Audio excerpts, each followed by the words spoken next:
کے میدان میں، تو اللہ رب العالمین آخری آسمان پہ آ کے اپنے بندوں کو دیکھ کے، فرشتوں کو بلا کے اللہ پاک ان میں فخر کرتے ہیں کہ دیکھو یہ میرے بندے دنیا کے کونے کونے سے، دور دراز سے لمبے لمبے سفر طے کر کے مجھے راضی کرنے کے لیے یہاں پہ آئے ہیں۔ اللہ رب العالمین فرماتے ہیں اے میرے فرشتوں گواہ ہو جاؤ، میں نے ان بندوں کو اگر ان کے گناہ ریت کے ذروں کے برابر، ریت اور پھر اس کے ذرے ان کے برابر، یا بارش کے قطروں کے برابر، یا سمندر کی جھاگ کے برابر بھی اگر ان کے گناہ ہیں تو میں نے تمام گناہوں کو معاف کر دیا ہے۔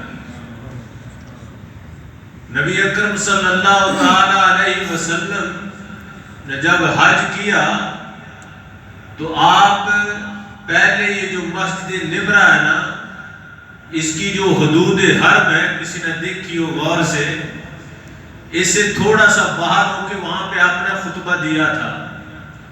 پھر آپ نے سواری پہ بیٹھے، پھر اندر چلے گئے، پھر اپنی سواری کو لے جا کے وہ جبل رحمت کے ساتھ اونٹنی کو لگا دیا اور منہ اپنا قبلے کی طرف کر لیا، اس طرف، اور دیر تک دعائیں مانگتے رہے۔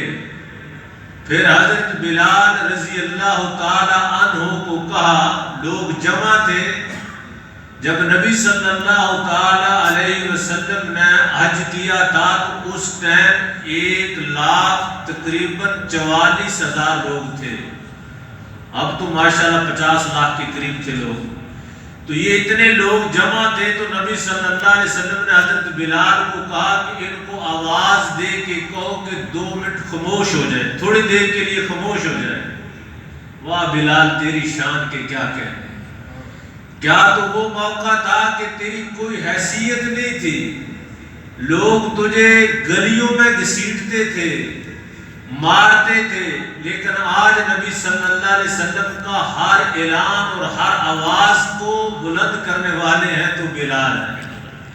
اسلام نے وہ عزت دی۔ بہرحال حضرت بلال رضی اللہ تعالیٰ عنہ نے آواز دے کے کہا خاموش ہو جاؤ، سب لوگ خاموش ہو گئے۔ تو میرے پاک پیغمبر نبی اکرم صلی اللہ علیہ وسلم نے لوگوں کو مخاطب کر کے ارشاد فرمایا کہ ابھی ابھی میرے پاس جبرائیل علیہ السلام آئے ہیں اور انہوں نے اللہ کا پیغام بھیجا ہے، اللہ کا پیغام بتایا ہے۔ کیا پیغام؟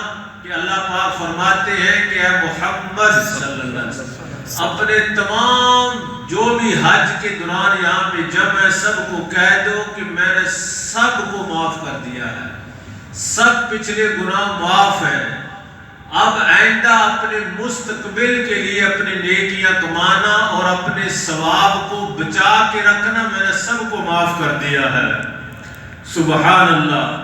پھر اس کے بعد نبی اکرم صلی اللہ تعالی علیہ وسلم نے فرمایا کہ یہ عرفات کے میدان کے بعد جب تم جمرات کو جا کے کنکریاں مارتے ہو تو ہر کنکری کے بدلے اللہ پاک ایک کبیرہ گناہ مٹا دیتا ہے، اور جب تم قربانی کرتے ہو تو اس کا اجر تمہارے رب کے لیے تمہارے لیے ذخیرہ کر دیا جاتا ہے۔ جب تم سر مڈواتے ہو تو ہر بال کے بدلے اللہ پاک ایک نیکی لکھ دیتا ہے اور ایک گناہ مٹا دیتا ہے۔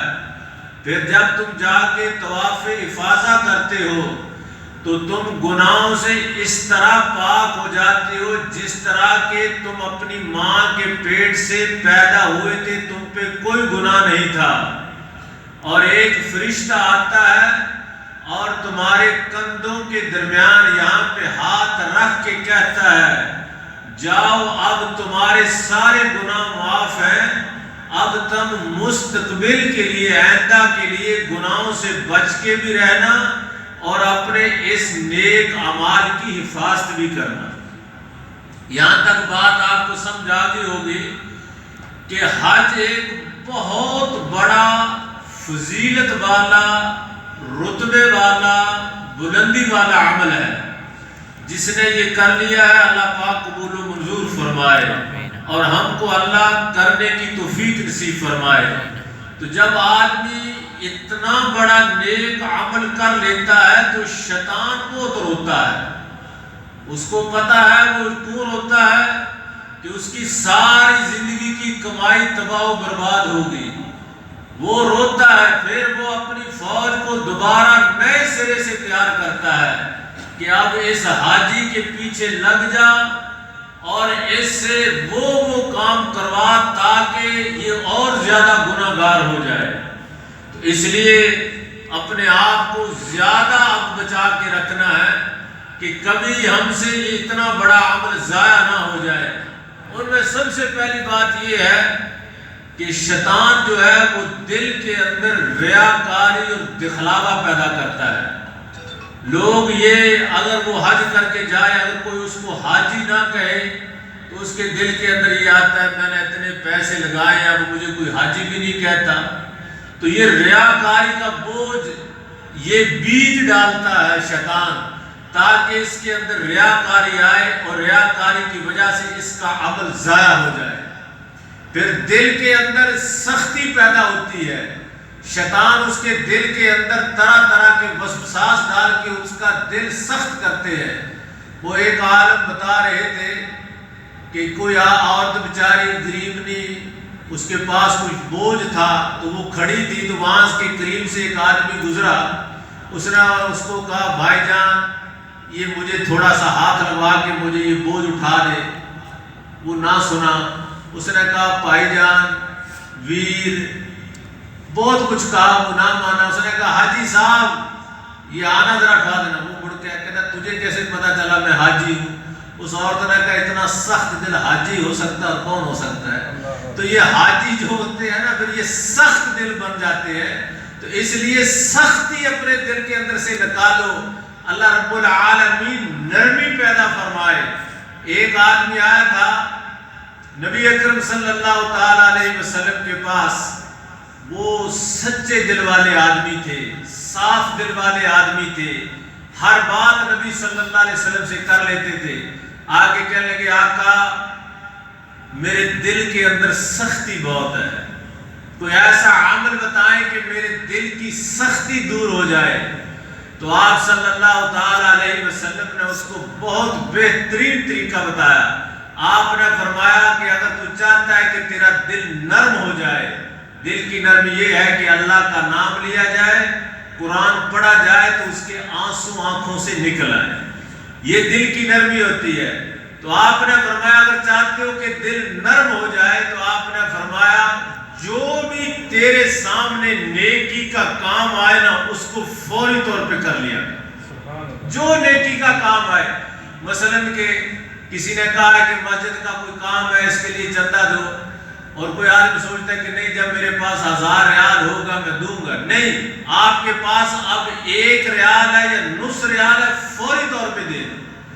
آپ کو موقع ملا ہے کہ ابھی تو 5 منٹ رہتے جماعت میں، اچھا اب نہیں، اسی ٹائم قرآن کھولو پڑھ لو، بے شک آپ سے نصف برقع ہی پڑھا جائے گا نا، پڑھ لو، فوری طور پہ نیکی کا کام کرنا شروع کر دو۔ جب یہ کرو گے تو اللہ رب العالمین نیکی کے راستے آسان کر دے گا۔ جو آدمی نیکیاں زیادہ کرتا جائے گا گناہ مٹتے جائیں گے اور دل نرم ہوتا جائے گا۔ اور ایک اور بھی نبی صلی اللہ علیہ وسلم نے طریقہ بتایا ہے، آپ نے فرمایا یتیم بچے اگر کسی کو مل جائیں ان کے سر پہ شفقت کا ہاتھ رکھ دیا کرو، جتنے تمہارے ہاتھ کے نیچے بال اس کے آئیں گے اللہ اتنے گناہ معاف کر دے گا اور دل نرم ہو جائے گا۔ تو یتیموں کے ساتھ پیار، مسکینوں کے ساتھ پیار کیا کریں۔ یہ جو یتیم ہوتے ہیں نا جن کی مائیں دنیا سے چلی جاتی ہیں، ان سے کبھی جا کے پوچھا کرو کہ ان کے دل پہ کیا گزرتی ہے، ان سے محبت کیا کریں، ان سے پیار کیا کریں۔ اور حاجی کو یہ بھی چاہیے کہ وہ اپنی زندگی کو اب بدلے، اپنا بول چال، اپنا رہن سہن، ہر زندگی کے اندر تبدیلی لائے۔ نماز 5 وقت کی جماعت کے ساتھ، یہ نماز 5 وقت کی جماعت کے ساتھ، بولنے کا انداز، گالی گلوچ، برے الفاظ، فحش باتیں، ان سے بالکل کنارہ کش ہو جائے۔ مجھے واللہ ایک بات یاد آ رہی ہے، کہنے نہیں چاہیے، میرے کمرے کے ساتھ حج کر کے وہ آدمی آئے تو فل 2 دن انہوں نے فل فلمیں دیکھی۔ میں نے کہا تمہارا حج ماشاءاللہ پکا کر رہے ہو۔ کہتا بس مولوی صاحب کیا ہوا، غلطی ہوگی۔ میں نے کہا غلطی نہیں ہوئی، تم حج کر کے آؤ اور یہ کام کرنا شروع کر۔ 2 دن میں تمہیں دیکھ رہا ہوں، نماز لیٹ ہو رہی ہے اور فلمیں پوری ہو رہی ہے۔ اللہ کے بندو، یہ کام شیطان چاہتا ہے کہ اتنا بڑا عمل، اصل میں دکھ والی بات پتہ کیا ہے؟ آپ ناراض نہ ہونا، ہوں گے، اگر ہو بھی تو اللہ مالک ہے، میں تو کہوں گا اصل میں جو حج کرنے کے لیے جاتے ہیں نا، اس ٹائم ہی نیت درست نہیں ہوتی۔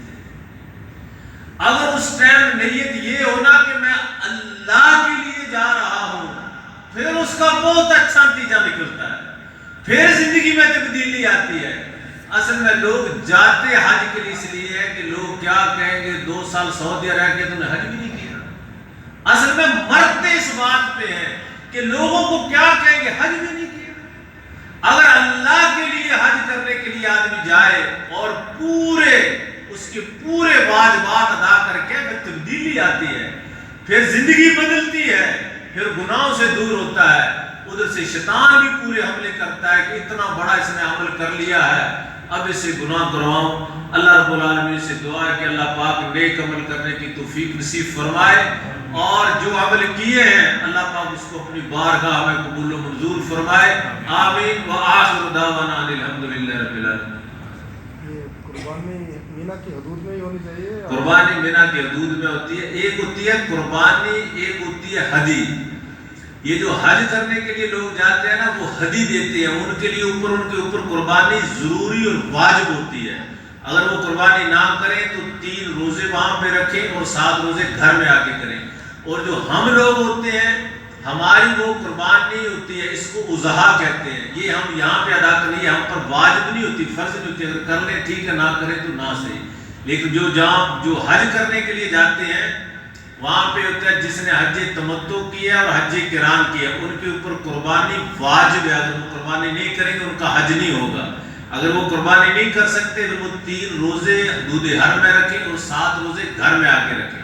ان کو قربانی وہاں پہ منی میں کرنی پڑے گی، باہر نہیں ہوگی۔ اور کس کا، اور اگر کسی کے اوپر دم پڑ جائے وہ بھی حدود حرم میں دینا پڑے گا۔ الحمدللہ رب العالمین والعاقبۃ للمتقین والصلاة والسلام علی سید الانبیاء والمرسلین وعلی آلہ واصحابہ اجمعین۔ اللہم صلی وسلم علی نبینا حبیبنا محمد صلی اللہ تعالی علیہ وسلم۔ یا حی یا قیوم برحمتک نستغیث، یا حی یا قیوم برحمتک نستغیث۔ ربنا اغفر لنا وارحمنا انك انت الغفور الرحیم۔ یا اللہ تو معاف فرما، اللہ ہمیں بخش دے۔ یا اللہ یہ جو حج کے دن گئے ہیں ان میں جو ہم نے عمل کیے ہیں اللہ قبول و منظور فرما۔ اللہ ہمارے دلوں کو ریاکاری دخلاوے سے محفوظ فرما۔ یا اللہ ہمارے عملوں کو قبول و منظور فرما۔ رب ارحمہما کما ربیانی صغیرا۔ اللہ ہمارے ماں باپ پہ رحم فرما۔ اللہ ہمارے ماں باپ کا سایہ ہم پہ دیر تک قائم دائم فرما۔ جو فوت ہو گئے ان کو جنت میں جگہ نصیب فرما، جو زندہ ان کو ایمان صحت والی زندگی نصیب فرما۔ یا اللہ ہماری اولادوں کو صالح فرما بردار بنا، قرآن اور نماز کے پڑھنے والے بنا دے۔ یا اللہ تو ہم سب کو اپنا غلام بنا، اپنے دروازے کا فقیر بنا۔ اللہ کبھی کسی کا محتاج نہ کرنا۔ اللہ ہماری ضرورتیں تو آپ خود پوری فرما۔ اللہ تیرے خزانے بہت وسیع ہیں، یا اللہ اپنے خزانوں سے ہماری مدد فرما۔ اللہ مقروض بندوں کے قرضے دور فرما۔ اللہ اپنے خزانوں سے ہماری مدد فرما۔ یا رب العالمین پاک پیغمبر محمد صلی اللہ علیہ وسلم اپنی اور اپنے حرمین شریفین قرآن مجید کی محبت